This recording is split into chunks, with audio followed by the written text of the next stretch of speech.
नमस्कार, good news Bharat में आप सभी दर्शकों का स्वागत है। मैं हूं संजीव शर्मा और आइए देखते हैं आजमगढ़ की कुछ खबरें फटाफट अंदाज में।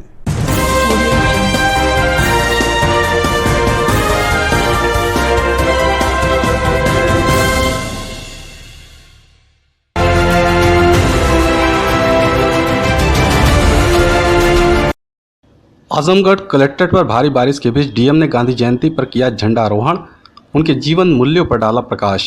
बता दें कि शनिवार को राष्ट्रपिता महात्मा गांधी की 192वीं जयंती श्रद्धापूर्वक मनाई गई। इस दौरान विविध कार्यक्रम आयोजित किए गए, जहां गांधी जी के विचारों को न सिर्फ आत्मसात करने पर जोर दिया गया, बल्कि उनके जीवन दर्शन से सीख लेने की भी पहल की गई। कलेक्ट्रेट परिसर में डीएम राजेश कुमार ने झंडारोहण किया। गांधी हाल में डीएम व सीएम सीआरओ हरिशंकर, एडीएम प्रशासन नरेंद्र सिंह, एडीएम एफआर आजाद भगत सिंह ने राष्ट्रपिता महात्मा गांधी व पूर्व प्रधानमंत्री लाल बहादुर शास्त्री के चित्र पर पुष्प अर्पित कर नमन किया। जेजेआईसी की छात्राओं ने महात्मा गांधी के भजन व देशभक्ति गीत प्रस्तुत किए। डीएम ने गांधी जी के जीवन, संघर्ष, देश की सेवा एवं उनके जीवन मूल्यों पर प्रकाश डाला। साथ ही विशेष रूप से निर्बलों के कल्याण संबंधी अंत्योदय की उनकी अवधारणा, भावनात्मक एकता, राष्ट्रीय एकता एवं अखंडता के संबंध में उनके विचारों को संक्षेप में परिचय कराया। कहा कि आज का दिन बहुत ही महत्वपूर्ण है, हम सभी लोगों को गांधी जी के जीवन दर्शन से सीख लेने की जरूरत है। उन्होंने कहा कि हम सभी की जिम्मेदारी है कि आने वाली युवा पीढ़ी को संयमित रखें। सभी अधिकारियों व कर्मचारियों से कहा कि जब भी कोई जरूरतमंद हमारे पास आए तो हम उनकी समस्या को सुनकर निस्तारण करें। हम सभी को अपने कार्य के प्रति ईमानदार रहने की जरूरत है एवं अपने दायित्व का निर्वहन जिम्मेदारी से करें। आजमगढ़ पुलिस लाइन सभागार में एसपी ने गांधी जी के चित्र का किया अनावरण, माल्यार्पण कर उनके आदर्शों पर चलने का दिलाया शपथ। बताते कि 2 अक्टूबर गांधी जयंती के अवसर पर पुलिस अधीक्षक सुधीर कुमार सिंह सहित तमाम पुलिस अधिकारियों ने पुलिस लाइन सभागार में आयोजित कार्यक्रम में गांधी जी के चित्र का अनावरण किया। साथ ही उनके चित्र पर माल्यार्पण कर उन्हें नमन किया। उपस्थित पुलिसकर्मियों को संबोधित करते हुए एसपी सुधीर कुमार सिंह ने कहा कि गांधी जी ऐसे ही राष्ट्रपिता नहीं कहलाए, उन्होंने आज़ादी की लड़ाई में बढ़ चढ़कर हिस्सा लिया और भारत को आज़ाद करा के ही दम लिया। उन्होंने अहिंसा का रास्ता देश ही नहीं बल्कि कई देशों में फैलाया। उनके जीवन मूल्यों से हमें सीख लेने की जरूरत है। कहा कि अहिंसा के रास्ते पर चलकर भी हम बहुत कुछ हासिल कर सकते हैं। गांधी जी के जीवन से हमें यही सीख मिलती है। आजमगढ़ शहर के डीएवी कॉलेज के सामने बंधे पर भीग रही महिला को प्रयास सामाजिक संगठन ने वैकल्पिक आशियाना का किया इंतजाम। बता दें कि एक तरफ पूरा देश सहित जिले के सभी लोग गांधी जी को याद करते हुए उनके चित्र व प्रतिमा पर माल्यार्पण करने में लगे हुए थे, तो वहीं प्रयास सामाजिक संगठन के कार्यकर्ताओं ने पिछले 24 घंटे से हो रही मूसलाधार बारिश में भीग रही महिला को वैकल्पिक आशियाना प्रदान कर गांधी जयंती मनाई।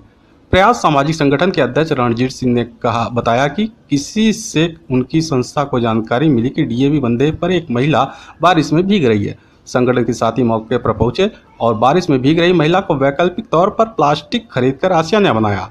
कहा कि संगठन का मूल मंत्र है कि आपकी भूख से ही हमें तकलीफ है। ऐसे में संगठन किसी के भी दुख दर्द को बांटने के लिए हमेशा खड़ी रहती है।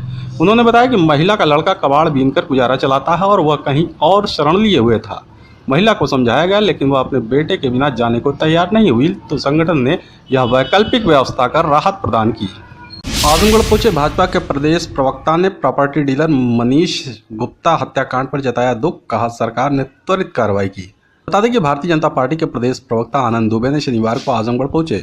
शहर के एक होटल में आयोजित प्रेस वार्ता के दौरान मीडिया से बातचीत में उन्होंने कहा कि गोरखपुर में कानपुर के प्रॉपर्टी डीलर मनीष हत्याकांड को अत्यंत दुर्भाग्यपूर्ण और दुखद है। उन्होंने कहा कि उत्तर प्रदेश के मुख्यमंत्री योगी आदित्यनाथ ने इस मामले में बिना देर किए जिस तरीके से एक्शन लिया, उनकी कार्यप्रणाली साफ जाहिर है। इतना ही नहीं, यूपी के सीएम योगी आदित्यनाथ ने जहां दोषी पुलिसकर्मियों के साथ सख्त कार्रवाई की, वहीं प्रदेश के गृह विभाग को ऐसे अधिकारियों और पुलिसकर्मियों को चिन्हित कर कड़ी कार्रवाई करने को कहा है जो जनता के दुख दर्द और अपने दायित्वों का सही निर्वहन नहीं कर रहे हैं। सरकार की उपलब्धियों का बखान करते हुए योगी आदित्यनाथ के नेतृत्व में उत्तर प्रदेश की अब तक की सबसे अच्छी सरकार बताया। एक सवाल के जवाब में उन्होंने संगठन और ब्यूरोक्रेसी के संबंध को बेहतर बताया। इतना ही नहीं, उन्होंने कार्यकर्ताओं की प्रदेश के फोरम पर हर समस्याओं के निदान का दावा किया। पार्टी के प्रदेश प्रवक्ता आनंद दुबे ने कहा कि उत्तर प्रदेश की योगी आदित्यनाथ की सरकार ने गुंडे माफियाओं की अवैध संपत्तियों को जिस तरीके से जब्त किया है, उससे आज प्रदेश में भयमुक्त समाज का निर्माण हुआ है और प्रदेश के गुंडे माफिया डर रहे हैं। ऐसे ही तमाम कार्यों के बल पर 2022 के चुनाव में भाजपा के प्रचंड बहुमत में आने का दावा किया। देखिए, गोरखपुर में जो भी घटना हुई वो बेहद दुर्भाग्यपूर्ण रही, अत्यंत दुखद रही। लेकिन मीडिया में घटना आने से पहले ही जैसे माननीय मुख्यमंत्री जी को इसकी जानकारी मिली, उन्होंने तुरंत कठोर कार्रवाई के आदेश दिए। उन्होंने मुकदमा दर्ज करने का आदेश दिया, उनकी गिरफ्तारी करने का आदेश दिया और जांच करके उनको बर्खास्त करने का आदेश दिया। इसके अलावा खुद मुख्यमंत्री जी पीड़ित परिवार से मिले, उनको जो उनकी मुआवजे की मांग थी मुआवजा दिया, उनकी पत्नी को नौकरी देने का ऐलान किया और जो केस ट्रांसफर करने की बात की थी उसको भी मुख्यमंत्री जी ने मान लिया। इसके अलावा मुख्यमंत्री जी ने आदेश दिया है गृह विभाग को कि सभी ऐसे पुलिसकर्मियों की जांच हो और जो भी इस तरह के कार्यों में संलिप्त पाए जा रहे हैं या जो भी अपने कर्तव्यों का सही ढंग से निर्वहन नहीं कर रहे हैं या जो जनता के दुख दर्द को नहीं समझ रहे हैं, ऐसे लोगों पर कार्रवाई की जाए, उनको जो है नौकरी से बर्खास्त किया जाए। आजमगढ़ शहर के राजघाट पर भारत रक्षा दल ने 465वीं लावारिस शव का किया दाह संस्कार। बता दें कि लावारिस शवों के दाह संस्कार के लिए संकल्पित अग्रणी सामाजिक संगठन भारत रक्षा दल ने शनिवार को गांधी जयंती के अवसर पर राजघाट पहुंच दाह संस्कार कर अपने कर्तव्यों का निर्वहन किया। भारत रक्षा दल के प्रदेश अध्यक्ष हरिकेश विक्रम श्रीवास्तव ने बताया कि संगठन को सूचना मिली कि महाराजगंज क्षेत्र से पुलिस लावारिस शव को लेकर राजघाट पहुंच रही है। जैसा कि संगठन संकल्पित है कि लावारिस शवों का दाह संस्कार करने के लिए वैसा ही किया। संगठन के पदाधिकारी व सदस्यों ने घाट पर पहुंचकर लावारिस मिले शव को पूरे विधि विधान के साथ दाह संस्कार किया। उन्होंने कहा कि भारत रक्षा दल अब तक 465 लावारिस शवों का दाह संस्कार कर चुकी है और आगे भी करती रहेगी। खबरों में हो चला है एक छोटे से ब्रेक का। अब देखते रहिए गुड न्यूज भारत।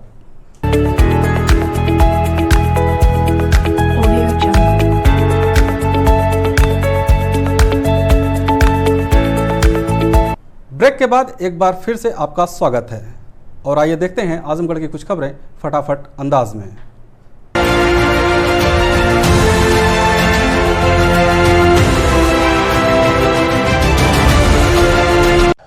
हिंदी सुबोध संस्थान लालगंज कार्यालय पर महात्मा गांधी और लाल बहादुर शास्त्री की मनाई गई जयंती। आज शनिवार को हिंदी सुबोध संस्थान के लालगंज स्थित कार्यालय पर राष्ट्रपिता महात्मा गांधी और पूर्व प्रधानमंत्री लाल बहादुर शास्त्री की जयंती मनाई गई। कार्यक्रम का शुभारंभ उप जिलाधिकारी लालगंज पंकज कुमार श्रीवास्तव, तहसीलदार लालगंज उमाशंकर ने दीप प्रज्वलित करके किया।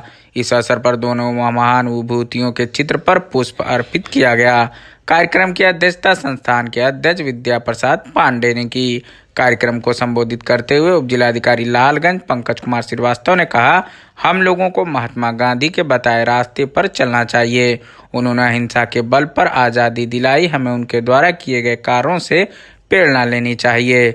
इस अवसर पर तहसीलदार लालगंज उमाशंकर, मोनिंद्रिका प्रसाद गिरी, योगेंद्र राय, सभासद रजनी जायसवाल, अरविंद कन्नौजिया, सभासद गौरव कुमार रघुवंशी, अनुज श्रीवास्तव, आनंद राय, अवनीश राय और बंटी, पवन सिंह, पीयूष पांडे सहित आदि लोग उपस्थित रहे।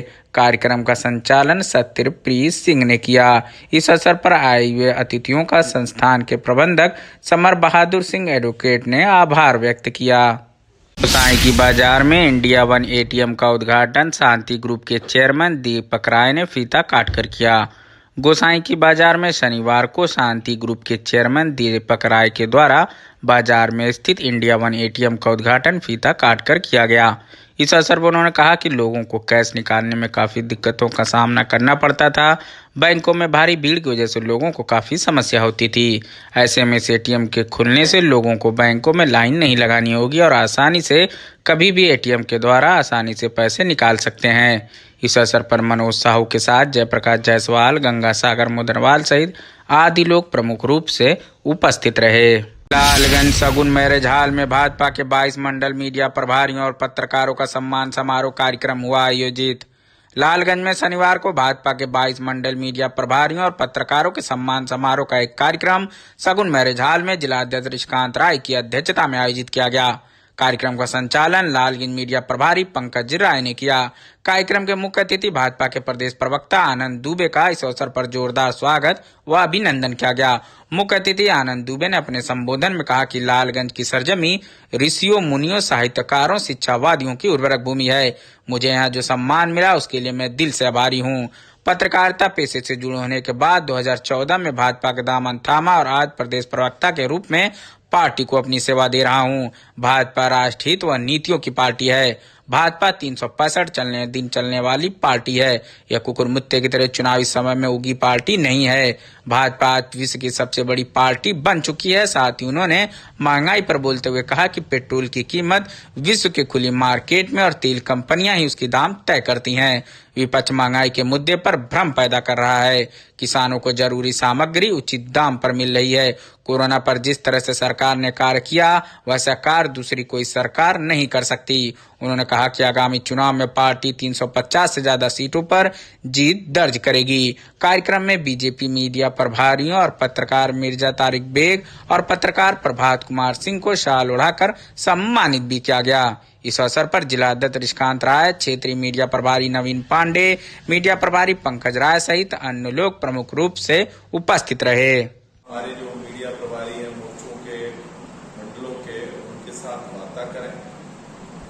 आने वाले समय में किस तरह से हमारी कार्य पद्धति, कार्य संस्कृति रहेगी मीडिया को लेकर, मीडिया में किस तरह से हमें जाना है, किस तरह से हमारे बयान जाने हैं, कैसे पार्टी की जो विचारधारा है, पार्टी के जो कार्यक्रम है उसको किस तरह से मीडिया में ले जाना है, रखना है। ऐसे तमाम बिंदुओं को लेकर यहाँ पर वार्ता हुई, चर्चा हुई।